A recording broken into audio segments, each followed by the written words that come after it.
पश्चिम महाराष्ट्रातला बहुभाषिक जिल्हा अशी ओळख असलेला सोलापूर, पण बहुभाषिक असल्यामुळेच कदाचित या ठिकाणी या बहुभाषक मंडळींचे अनेक प्रश्न आहेत, समस्या आहेत। सीमावर्ती भागातला जिल्हा असल्यामुळे इथले सत्ताधाऱ्यांचं कायम दुर्लक्ष होतं अशी इथल्या लोकांची तक्रार आहे। 7 रस्ता चौक किंवा सरस्वती चौकात फिरताना अनेकदा ही लोक या व्यथा बोलून दाखवतात। शेतीचा बेल्ट आहे, साखरेचा बेल्ट आहे, पण शेतकऱ्यांचं तोंड फारसं कधी गोड होत नाही, ते कडूच राहतं अशी इथल्या लोकांची तक्रार आहे। पाण्याचा प्रश्न हा सोलापूरला कायमस्वरूपी आहे। उजनीचं धरण असलं तरीसुद्धा कायमस्वरूपी पाणीसाठा असेल अशी व्यवस्था, पर्यायी व्यवस्था करता आलेली नाही। शेतकऱ्यांच्या समस्या आहेत, तशाच उद्योजकांच्या आहेत। MIDC असली तरी पश्चिम विभाग म्हणून इतर जिल्ह्याची असलेली कार्यालयं, त्याच्यामुळं इथल्या लोकांना, उद्योजकांना तिथे हेलपाटे मारावे लागतात। LBTची समस्या गंभीर आहे, विजेची समस्या गंभीर आहे, कामगारांच्या प्रश्नाकडे दुर्लक्ष होतं। या सगळ्याचं प्रतिबिंब कुठल्या ना कुठल्या माध्यमातून विधानसभेच्या निवडणुकीत उमटेल असं दिसतंय। लोकसभेच्या निवडणुकीत लोकांनी त्यांच्या मनात नेमकं काय आहे ते दाखवून दिले आणि त्यामुळं आता विधानसभेच्या निवडणुकीत हेच सगळे प्रश्न मार्गी लावणं हे सत्ताधाऱ्यांपुढचं आव्हान असणार आहे। लिंगायत आणि धनगर हे दोन्ही समाज त्यांच्या समस्या घेऊन सरकारसमोर आहेत। आत्ता या प्रश्नांना उत्तर देणं हे विधानसभेआधी गरजेचं आहे। त्यांना उत्तर मिळालं नाही तर इतर विकासाभिमुख समस्यांबरोबर या समाजाच्या प्रश्नांकडे झालेलं दुर्लक्ष हे सोलापुरी झटका देऊ शकतं।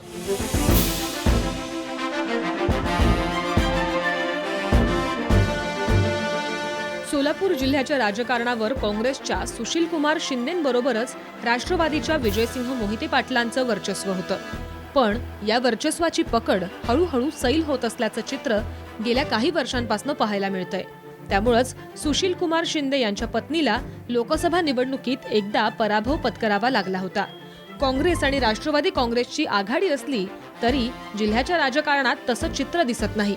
त्यामुळेच काँग्रेस राष्ट्रवादीला हमखास यश देणारा जिल्हा अशी ही ओळख अलीकडच्या काही वर्षांमध्ये धूसर झाली आहे। जिल्हा काँग्रेसमध्ये सुशीलकुमार शिंदेंचं एकछत्री नेतृत्व असलं तरी राष्ट्रवादीत तसं दिसत नाही। विजयसिंह मोहिते पाटील, दिलीप सोपल, बबनदादा शिंदे, सुधाकर पंत परिचारक असे स्वतंत्र गट जिल्ह्याच्या राजकारणात सक्रिय आहेत। त्यातनंच प्रत्येक जण आपलं वर्चस्व टिकवण्याचा प्रयत्न करत असल्याचं दिसतं।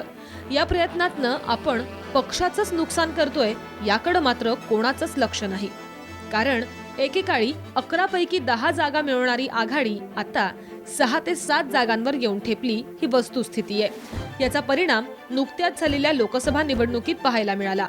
याबरोबरच मोदींची लाट, राज्य आणि केंद्रातल्या आघाडी सरकारचं अपयश तसंच घराणेशाही ही कारणंही महायुतीसाठी फायद्याची ठरली असं विश्लेषकांचं म्हणणं आहे।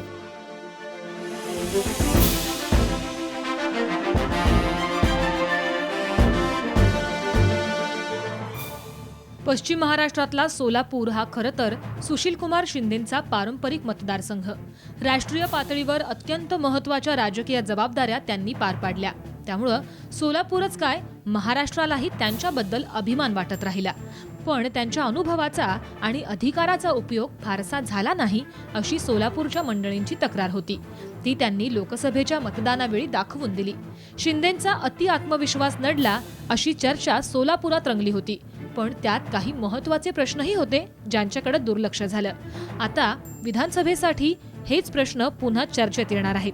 उजनीचं पाणी टेल टू हेड मिळावं यासाठी अक्कलकोट, उत्तर सोलापूर आणि दक्षिण सोलापूर या तालुक्यांचा संघर्ष आजही सुरू आहे। मंगळवेढा तालुक्यातल्या 35 गावांच्या पाणी प्रश्नामुळे मागच्या निवडणुकीत बहिष्कार टाकण्यापर्यंत वेळ गेली होती। त्यानंतर आता पुढची निवडणूक झाली तरी प्रश्न सुटलेला नाही। राष्ट्रीय औष्णिक ऊर्जा प्रकल्प NTPC अशा प्रकल्पांच्या माध्यमातून विकासाची स्वप्न दाखवली गेली, पण वर्षानुवर्ष दाखवल्या जात असलेल्या स्वप्नांचाच भाग असं समजून मतदारांनी त्याकडे दुर्लक्ष केल्याचा परिणाम लोकसभेच्या निकालात दिसला। हे प्रश्न पुन्हा विधानसभेच्या प्रचारातही दिसणार आहेत। उजनीच्या पाण्याचं समन्यायी वाटप, नीरा देवधरचं पाणी वाटप, दुष्काळी सांगोला, माणखटावच्या सिंचनाचा प्रश्न यासारख्या प्रश्नांची राळ पुन्हा विधानसभेतही उठणार आहे। साहजिकच विजयसिंह मोहिते पाटील यांनी माढ्याची जागा जिंकली असली तरी सत्ताधाऱ्यांनी भ्रमात राहावं अशी सोलापूरची स्थिती नाही। करमाळा किंवा सांगोला या तालुक्यात राष्ट्रवादी काँग्रेसची पिछेहाट झाली आहे। त्या तुलनेत स्वाभिमानी शेतकरी संघटनेला चांगली पसंती मिळाली आहे। पंढरपूर तालुक्यात तर अनेक वर्ष काँग्रेसची पाठराखण केल्यानंतर यावेळी मोदी लाटेमध्ये कमळ फुलल्याचं दिसलं. सोलापूर जिल्ह्यामध्ये लोकसभेच्या 2 आणि विधानसभेच्या 11 जागा आहेत. 2014च्या लोकसभा निवडणुकीमध्ये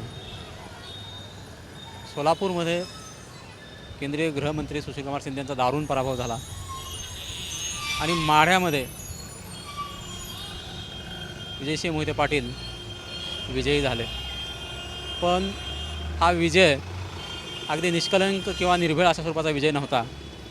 त्यामुळं सोलापूर जिल्ह्यात देखील जिथे की राष्ट्रवादीचं मोठं प्राबल्य आहे त्या ठिकाणी येणाऱ्या विधानसभा निवडणुकीमध्ये राष्ट्रवादीला मोठी मेहनत घ्यावी लागणार आहे, हे स्पष्टच आहे.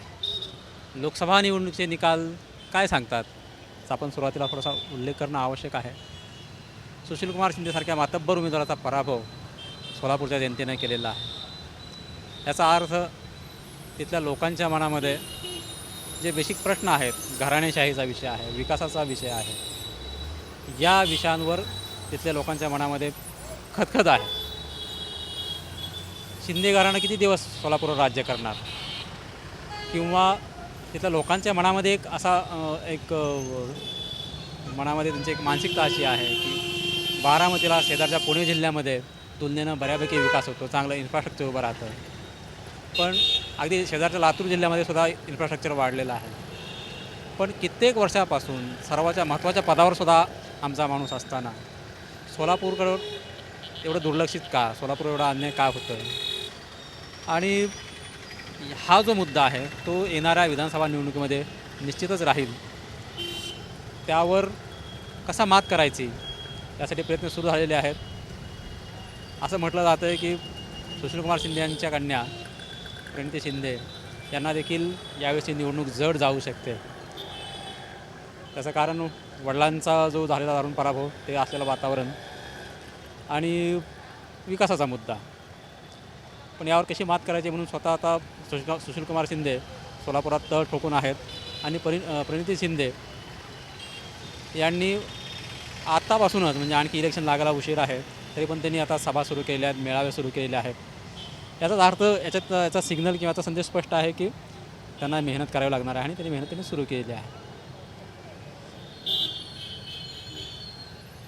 त्यानंतर बाकीचा जो इतर जे मतदारसंघ आहेत सोलापूर जिल्ह्याचे 11 मतदारसंघ, त्यामध्ये राष्ट्रवादीमध्ये मोठ्या प्रमाणावर रस्सीखेच आहे जागांसाठी. आणि ही जी इच्छुकांची जी मोठी संख्या आहे त्याच्यावर राष्ट्रवादी कसं मात करतं हे देखील येणाऱ्या काळामध्ये महत्त्वाचं ठरणार आहे. भाजप आणि शिवसेना हे सध्या आता स्टार पक्ष झालेले आहेत कालच्या निवडणुकीमुळे. त्यामुळे त्यांच्याकडे जाणाऱ्यांची संख्या, इच्छुकांची संख्या वाढती आहे. त्यांनाही देखील एवढे इच्छुक आपल्यामध्ये कसे सामील करून घ्यायचे आणि प्रत्येकाला न्याय कसा द्यायचा, हा देखील त्यांच्यासमोर मोठा प्रश्न उभा राहू शकतो. लोकसभा निवडणुकीमध्ये राष्ट्रवादी काँग्रेसनं सुशीलकुमार शिंदे यांना चांगली साथ दिली असं म्हटलं जातं. पण ते मतांमध्ये परिवर्तित करण्यामध्ये यश त्यांना मिळालेलं नाही आहे. पण प्रत्यक्ष स्थिती अशी होती की राष्ट्रवादी काँग्रेसचे जे मंडळी आहे ते काँग्रेसच्या सोबत राहिली, पण काँग्रेससोबत रस्त्यावर नाही आली मतदान काँग्रेसला व्हावं म्हणून. या निवडणुकीतसुद्धा ही आघाडी जी आहे अशी भक्कम राहते की फक्त एक उपचारापुरती आघाडी राहते, यावर जिल्ह्यातलं आघाडीचं यश अवलंबून राहणार आहे. सोलापूर जिल्ह्यामध्ये विशेषतः इकडं माढा भागात वगैरे एक गटाचं राजकारण आहे. कारण पक्षापेक्षा तिथं गटच जास्त प्रबळ असतात. बबनराव दादांचा गट जो आहे, बबनराव शिंदे दादांचा गट आहे. इकडं आणखी ह्याच्यामध्ये विजयदादांचा गट आहे. इकडं आणखी म्हणजे अशा गटातळाचं राजकारण विभागलं गेलेलं आहे. त्यामुळे पक्षाच्या राजकारणापेक्षा या गटातळाच्या राजकारणाला खूप महत्त्व आहे. तर यावर पक्ष कसा मात करतो आहे, याच्यातून त्याच्यावर कसा निर्णय घेतो आहे, यावरच पक्षाचं पुढचं भवितव्य ठरेल असं वाटतं.